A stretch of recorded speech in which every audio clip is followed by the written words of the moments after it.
আলু বোখরা যেই ফলটি দেশের বাইরে থেকে আনা হতো সেই ফলটি কিন্তু এখন আমাদের ফরিদপুরের বলমারীতে পাওয়া যাচ্ছে।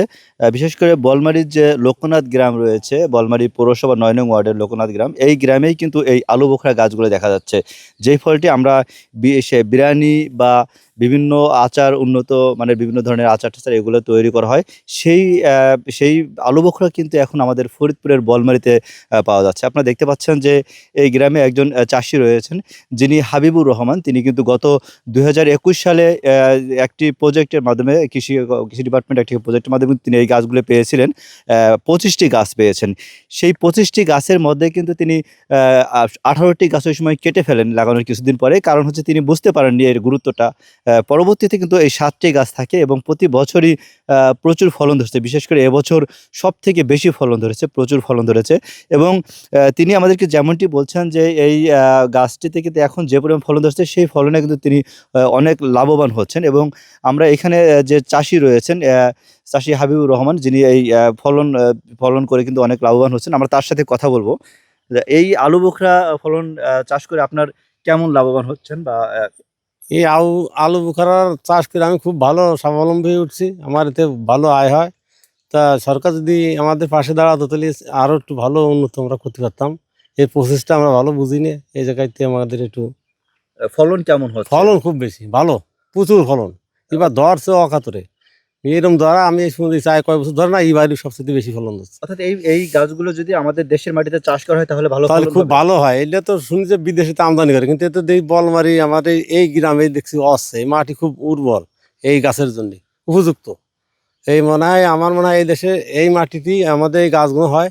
বিদেশটা যদি সরকার উদ্যোগ নিত, বিদেশে তারা আমদানি করা আমাকে লাগতো না। বাজারজাত করছেন কিনা বা কেমন দাম পাচ্ছেন? বাজারজাত করছি, ভালোই দাম, ৮০০-৯০০ টাকা বিক্রি হয়। যেমনটি শুনছিলেন যে তিনি কিন্তু এটা বাজারজাত করেও কিন্তু ভালো সে লাভবান হচ্ছেন। এছাড়া আমরা কথা বলবো আরেকজনের সাথে যে আপনারা এই ফলন থেকে কেমন লাভবান হচ্ছেন এবং কেমন সাড়া পাচ্ছেন? আসসালামু আলাইকুম। এই বাগানটা হচ্ছে আমার আব্বুর। আমি আব্বুর সাথে মাঝে মধ্যে দেখাশোনা করি এই বাগানটা।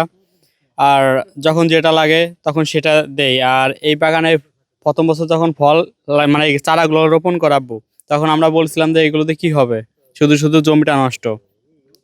পরবর্তীতে ১ থেকে ২ বছর পর দেখা গেল কি ওই ফলন আস্তে আস্তে বৃদ্ধি পেলো। তারপর আব্বু প্রথম বুঝতো না কিভাবে কি বিক্রি করবে। পরে এই কৃষি অফিস থেকে যোগাযোগ করে ওই বড় অফিসারের মাধ্যমে কি মানে কিভাবে কি করতে হবে পরিকল্পনা, ওইগুলো শিখে পরে আব্বু বাজারজাত করার চেষ্টা করলো। পরে আস্তে আস্তে প্রথম বছর হলো না, পরের বছর থেকে অনেক ভালোই বিক্রি করতে পারলো। এইগুলো বিক্রি করে আমরা অনেক স্বাবলম্বী হয়েছি। পরবর্তীতে আমাদের এলাকার চাচা আছে, ভাই আছে যারা কৃষিকাজ করে, তারা মনে করেন যে আব্বুর এই স্বাবলম্বী দেখে আর এই চারাগুলো ভালো দেখে বলতেছে যে এগুলো তো আমরা ভাবতাম হতো না, তাই এখন দেখতেছি আমাদের জমিতে হবে।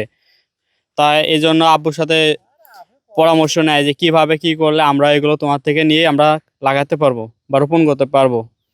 তো এইভাবে আছি এখন বর্তমান। ধন্যবাদ।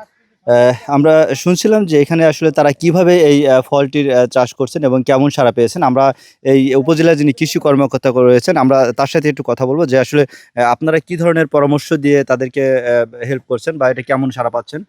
এটা প্রথম অবস্থায় যখন চাষ করে এটা তো সুন্দরভাবে বুঝতে না।